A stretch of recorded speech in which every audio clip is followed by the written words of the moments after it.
قیامت خود بتائے گی کہ قیامت کیوں ضروری تھی۔ دوست نے کچھ سونے کی خاطر دوست کا قتل کر دیا۔ السلام علیکم، کیسے ہیں آپ لوگ؟ میں ہوں آپ کے ساتھ عدنان، اور آج جو کہانی آپ سے شیئر کرنے جا رہا ہوں یہ ایبٹ آباد کے علاقے سے، جہاں پر ایک لیڈی ڈاکٹر جس کا نام وردہ تھا، وہ اپنی دوست کے پاس کچھ امانت رکھواتی ہیں، اور اس امانت کو لینے جب جاتی ہیں تو اس کی دوست اپنے کرائے کے قاتلوں، اپنے یاروں کے ساتھ مل کر اس کا قتل کروا دیتی ہے۔ اب یہ سارا وقوع کیسے پیش آیا؟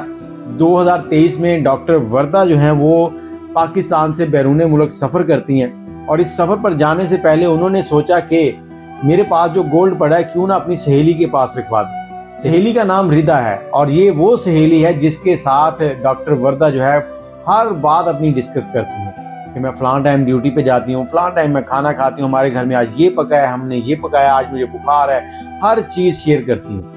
اور انہیں اتنا یقین تھا کہ میری یہ دوست جو ہے یہ میرے ساتھ کبھی دھوکہ نہیں کرے گی، اور وہ باہر جانے سے پہلے اپنے 67 تولے سونا اور کچھ نقد رقم جو ہے وہ اٹھاتی ہیں اور اپنی سہیلی کے پاس جاتی ہیں، پاس یہ رقم اور گولڈ جو ہے وہ بطور امانت رکھوا دیتی ہیں۔ اب یہ ڈاکٹر وردہ جو ہیں یہ چلی جاتی ہیں باہر، کچھ وقت وہاں پہ گزارتی ہیں جتنا ان کا وہاں پر کام تھا، اس کے بعد واپس آتی ہیں اور اپنی سہیلی سے اپنی امانت واپس لینے کا تقاضا کرتی ہیں۔ وہ آئے دن ٹال مٹول، آج نہیں کل، آج نہیں کل، اس طرح سے معاملات چل رہے تھے، لیکن ردا جو ہے اس ڈاکٹر وردہ کی سہیلی وہ اس کو ہاتھ نہیں پکڑا رہی تھی، روز کوئی نہ کوئی چکر، روز کوئی نہ چکر، اور اسی بات پر ان کا کافی تنازع تھا۔ 4 دن پہلے ڈاکٹر وردہ جو ہے وہ اپنے ہاسپٹل سے نکلتی ہیں اور اپنی اس سہیلی کے پاس جاتی ہیں۔ جب اس سہیلی کے پاس جاتی ہیں تو اس سے کہتی ہیں کہ مجھے میرا سونا دیں، تو وہ اس کو لے کر اپنے نئے بننے والے گھر پہ لے جاتی ہیں، جہاں پر اس کا گھر تعمیر ہو رہا تھا، وہاں پہ لے کے جاتی ہیں، اور وہاں سے ڈاکٹر وردہ جو ہے وہ گم ہو جاتی ہیں۔ اس کے بعد وہ گھر نہیں پہنچتی، اور ان کی جو FIR ہے وہ درج ہوتی ہے، اور اس FIR کے درج ہونے کے بعد پورے ایبٹ آباد علاقے کے جو ڈاکٹر ایسوسی ایشن ہے وہ سراپا احتجاج ہوتے ہیں اور ہڑتال کی کال دیتے ہیں۔ پولیس اپنی کارروائی کر رہی تھی، پولیس نے فوری طور پر اس کی سہیلی جس سے یہ آخری بار ملنے گئی تھی اس کو اریسٹ کیا، اور اس کے شوہر کو بھی اریسٹ کر لیا۔ پھر تحقیقات ہوئیں اور پتہ چلا کہ انہوں نے، اس کی جو سہیلی ہے ردا، اس نے اس کو اپنے گھر پہ بلایا، اور وہاں سے اس نے اپنے دوست اورنگزیب اور ندیم کے حوالے کر دیے۔ یہ دونوں کرائے کے قاتل ہیں، اور ان کے حوالے کر کے ان کو اسی جگہ پر قتل کیا گیا۔ قتل کے بعد ان کو جنگل کے اندر لے جا کر دفن کر دیا گیا۔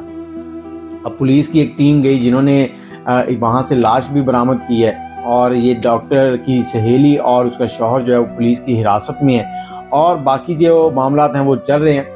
اور وہاں کا جو مین ہاسپٹل ہے، وہاں کے جو ڈاکٹرز تھے، انہوں نے سارا معاملہ جو ہے وہ آپریشن جو تھا وہ معطل کیا ہوا تھا، ہڑتال کی ہوئی تھی۔ لیکن میں آج آپ سے پھر یہی کہنا چاہوں گا کہ آپ کے ماں باپ اور آپ کے بچے، ان کے علاوہ کوئی بھی آپ کا خیر خواہ نہیں ہے، ان کے علاوہ آپ کو کسی کے اوپر ٹرسٹ کرنے کی ضرورت نہیں ہے۔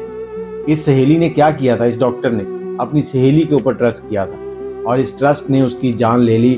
کہ 67 تولے سونا جو ہے وہ بے ایمان ہو گئی، اس نے بیچ دیا یا کچھ کر دیا، اور اس کے بعد اب اس نے اسے دینے سے انکار کر دیا، جس پر وہ مانگ رہی تھی بار بار کہ مجھے میرا سونا دیا جائے، لیکن اس کا قتل ہو گیا۔ آپ اس بارے میں کیا کہتے ہیں؟ کہ آپ کے پاس کوئی اس طرح کا تجربہ ہے، کوئی سٹوری ہے جسے شیئر کیا جائے، اور تاکہ لوگ اس سے کچھ سیکھ سکیں، تو ہمیں واٹس ایپ کریں۔ نمبر ہے 0325 20 629۔ دعاؤں میں یاد رکھیے گا۔ اللہ تعالیٰ سب کی حفاظت کرے۔ اللہ حافظ۔